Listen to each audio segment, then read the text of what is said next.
Good vibes, lovely people. Ayan, ito yung travel ko nung March guys, na umuwi tayong biglaan sa Pilipinas dahil isinugod sa hospital si mama. At ayun, umuwi tayo ng March at nagtagal na rin tayo ng konti. So ito na, nagta-travel na tayo, car travel papuntang Haneda. Pagdating namin dun sa Haneda, nag-check-in. Tapos, nag-intay na lang ako ng oras ng flight. Kasi gabi ang flight natin, guys. Night flight. Ayun. First time kong mag-night flight pa uwi ng Pilipinas. So, ang pinaka-oras ng alis ay alauna. Alauna ng gabi. So, first time ang pag-flight ng alauna. So, ako lang yung umuwi. Hinatid lang ako sa airport ni Habi ng alas 8:30. So, check-in agad. Para pagdating doon, hintay na lang. At ito na ang flight time. Oras na ng pag-flight dito sa Japan. Ito ay Philippine Airlines ang ating sinakyan. So, may connecting flight tayo papuntang Bisaya nito guys. So, ito na. Pa-flight na tayo. So, medyo dahil gabi, sarap sanang matulog pero nasa aeroplano tayo. Pero nakatulog naman ako sa flight na ito.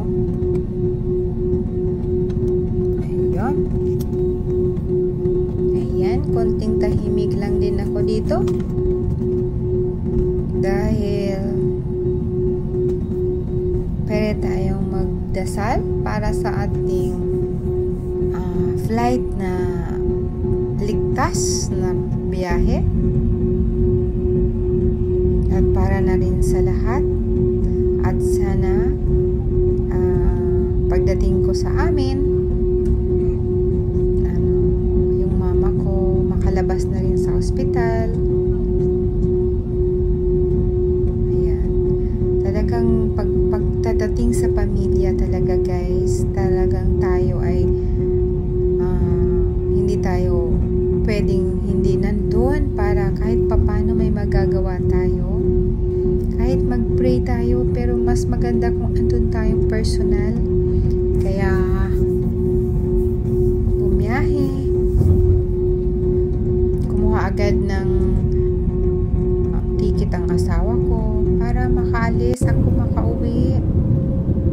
Kaya pasalamat talaga ako sa hubby ko dahil todo suporta sa buhay namin, sa buhay ko, lalo na ako. So, may lungkot man, may hinagpis, kaya tuloy pa rin ang buhay. Kaya lahat tayo guys, kailangang magiging matibay, magiging malakas para sa ating pamilya, para sa bukas, at sa mga kakaharapin nating buhay. So, pray lang tayo, talagang taimtim na pagpapasalamat pa rin sa Diyos na tayo'y ligtas at may magagawa tayong paraan sa mga bagay at panahon na mayroon tayong mga problema sa ating buhay.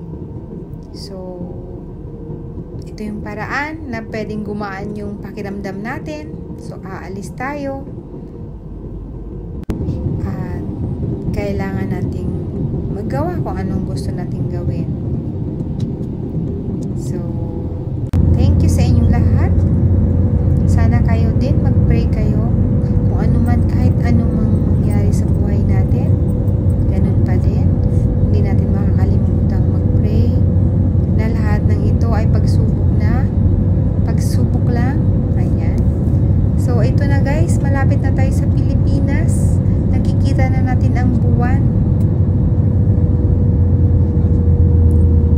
Alas 5 na. After 3 hours, alas 5 na. umaga. So, mag-iintay na rin tayo ng flight natin pabalik ng probinsya after natin pumunta ng Manila. Sa Manila ito muna. Tapos, connecting flight tayo papuntang Dumaguete. Yan.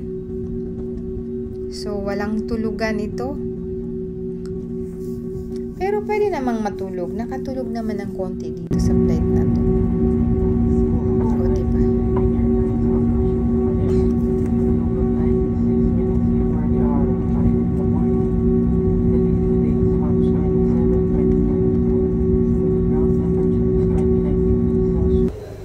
Eto na, nakababa na tayo guys. Kuhanin na natin ang ating bagahe.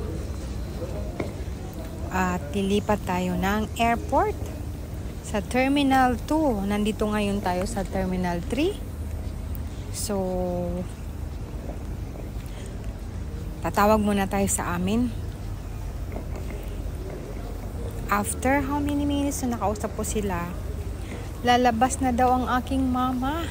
So, sabay kong uuwi ang aking mother sa bahay. So, salamat Panginoon. At lalabas na si mama.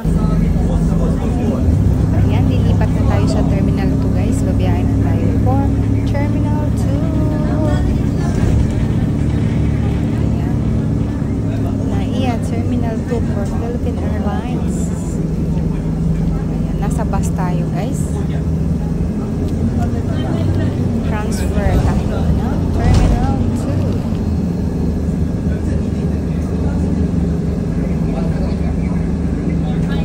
Timing lang din para pagdating natin doon mismo, okay na. Magiging okay na ang ating biyahe. At yung oras. Ayan, naka-check na tayo. Nakain mo na ang biscuit.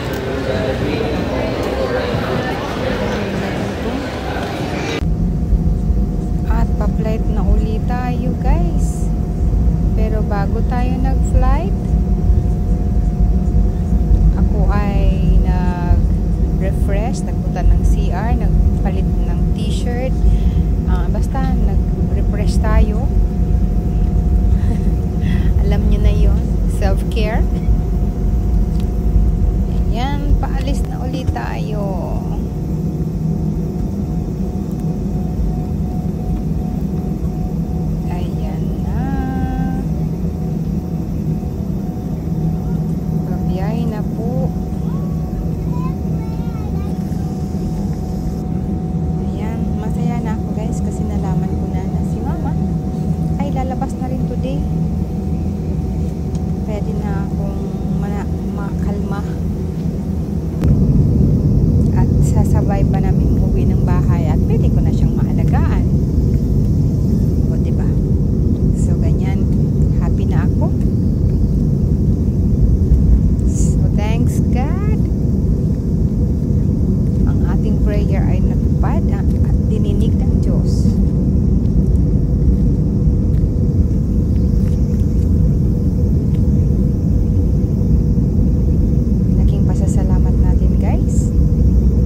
God for safety travel flight.